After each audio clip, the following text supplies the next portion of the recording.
Transportation and Infrastructure, and I'm here to introduce a really exciting project.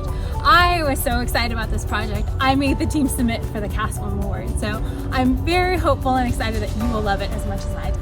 This exciting collaboration, the Globeville Stormwater System Study, was a partnership between the City and County of Denver and our consulting partners, Merrick and OV. Hi, my name is Beth Vogelsang and I'm with OV Consulting, and I want to introduce you to the Globeville Stormwater Basin.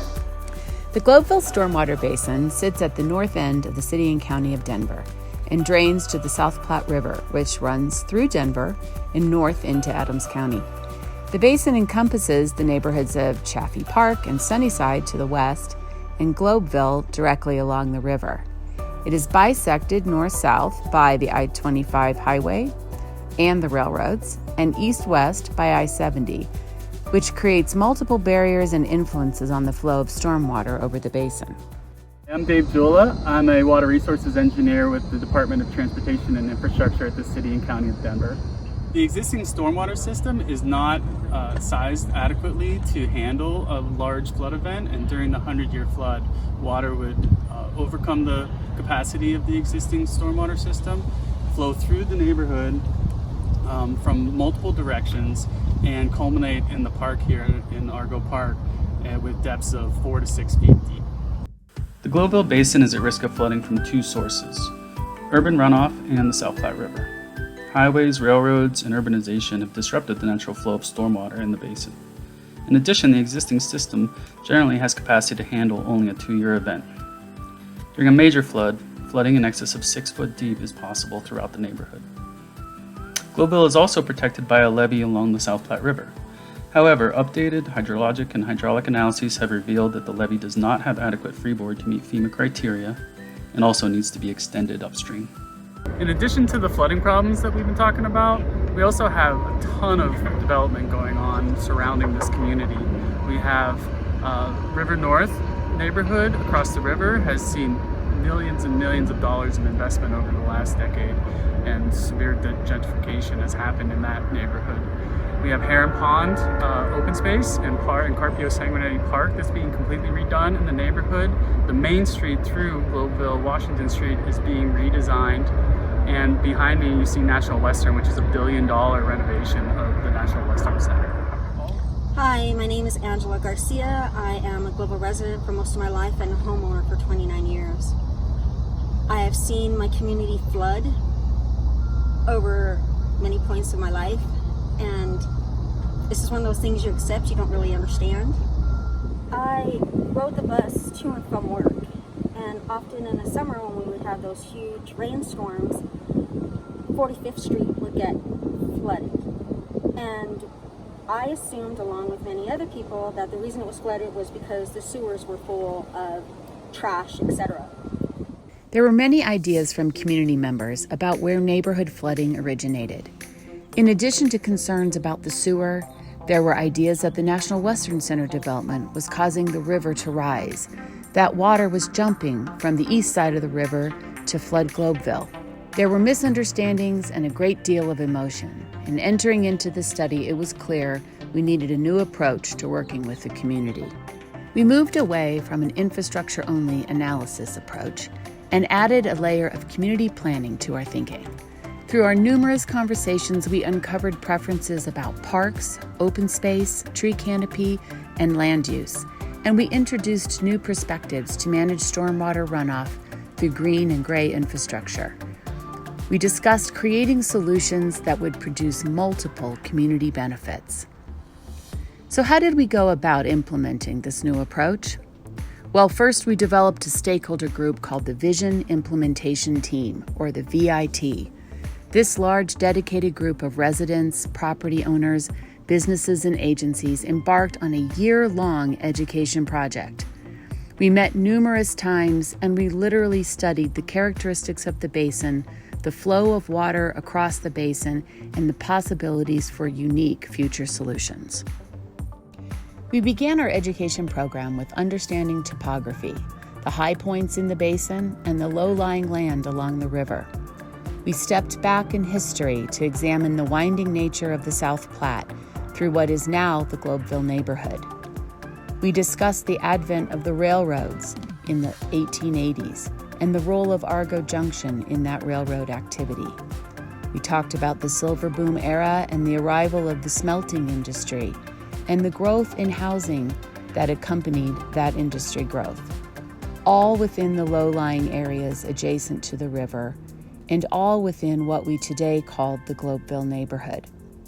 We explored the plans for the I-25 and I-70 interchange that was plopped down in the 40s and 50s in the center of this community.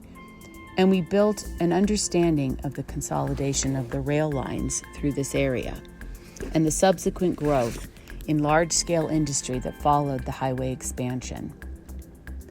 We combined this history and topography understanding to understand the effect that it has had on our impervious surfaces, our runoff patterns, and our stormwater inundation areas within the basin.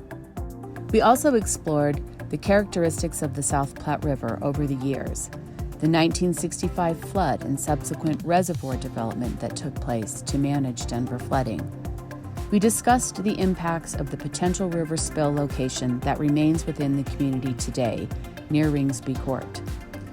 We worked specifically with the VIT and the broader community to develop an understanding of the difference between stormwater runoff impacts and riverine flooding. Hi, my name is Fernando Abud. I'm with OV Consulting, and I'm an urban planner. As part of this new approach to this study, we employed a lot of different strategies for education and outreach.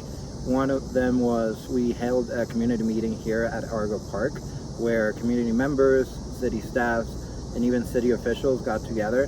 The community was able to learn and educate themselves about the issues facing their community of stormwater flooding and river flooding. But a big part too was that city staff, the project team, the engineers, and even city officials were able to get a better understanding of the community, the historical issues that this community has been facing. Some additional strategies that we used were we held conversations in Spanish and English as needed. We had a rain barrel demonstration project, and we handed out and created a community education guide. One of the most innovative aspects of our education and planning program included the idea that we see the basin as though we were a drop of water. Starting at the 51st and Zuni Park at the highest point in the basin, we traveled by bus, following the path of the water, as though we were that water crossing the basin. We passed over vast industrial uses, the rail yard, and stopping to explore locations where stormwater is directed along railroad infrastructure, and to places where detention could be possible. We traveled down the hill toward Argo Park and eventually to the river, understanding the role of the outfalls to the river and the levee along the river. The other thing that I learned with this study is that I was explaining to a neighbor who lived here way longer than I did why these things happen. He was upset, and so I said, let's get in your car and let's go. And I'll show you what I learned. And it made sense for him to learn that as well. And that was just one more step to knowledge within the community to be able to work on that. The days of showing up as an engineer in a community with all the answers and all the solutions, and everyone saying, oh, thanks for coming in, engineer, that's great, go ahead and fix it, are long gone. I think all of us can appreciate that at this point. So we took a much more collaborative approach with the community members. We took into account everything from little mini dams in people's yards to increase infiltration and reduce runoff, to a huge diversion tunnel to take the 100-year flow underneath the neighborhood. In considering this wide range of solutions, we also talked feasibility and cost implications. And together we worked to identify solutions that were effective and yet created multiple community benefits. Ultimately, we landed at green infrastructure improvements in the higher portions of the basin, options for detention mid-basin, and a hybrid 48th Avenue Greenway that carried stormwater flow through pipe infrastructure and open channel, and a greenway that allowed for multimodal improvements to reconnect this historically divided neighborhood. These solutions were arrived at easily because residents, stakeholders, elected officials, and city staff were all part of a comprehensive education, outreach, and planning approach to stormwater management in the Globeville Basin. I think a lot of us in our careers have been part of a planning study or design that didn't come to fruition. It just got stuck on a shelf, never to be made. And I'm sure maybe even you have made that joke, well, the best design is one that's never built. But luckily, that's not where this story ends. By building community understanding and support, as well as educating our colleagues across teams and agencies internally, we were able to collectively find and champion neighborhood solutions. The broad internal and external support made the next steps of identifying project funding as part of the City and County of Denver's 6-year water plan a well-founded next step. Since the completion of the study, we have been able to progress multiple projects in Globeville, which have been well received by the community. Another testament to the success of the outreach. Phase 1 of construction on the Globeville levee will begin this fall, with subsequent phases already under design. This will protect the community from riverine flooding from the South Platte River and prevent more than 700 properties from being remapped into the floodplain. The 48th Avenue Storm Interceptor project is another transformational project currently under design. The project will not only relieve drainage problems in the neighborhood, but builds upon the community's vision for a unique, strong, connected, and healthy Globeville. This project is also an opportunity to create connections to the South Platte River, the National Western Center, and the recently improved Platte Farm open space by adding pedestrian mobility to what have been previously considered a one-dimensional, pipe-only project. These projects represent more than $50 million of investment. It is an exciting shift for a community that has long suffered a history of inequity and environmental injustices. It represents neighborhood empowerment, and I think that everyone involved in the study, especially the city staff, was changed by the process. I am so excited to replicate this process with our other communities in the city and County of Denver. Goldsmith Gulch, I'm looking at you.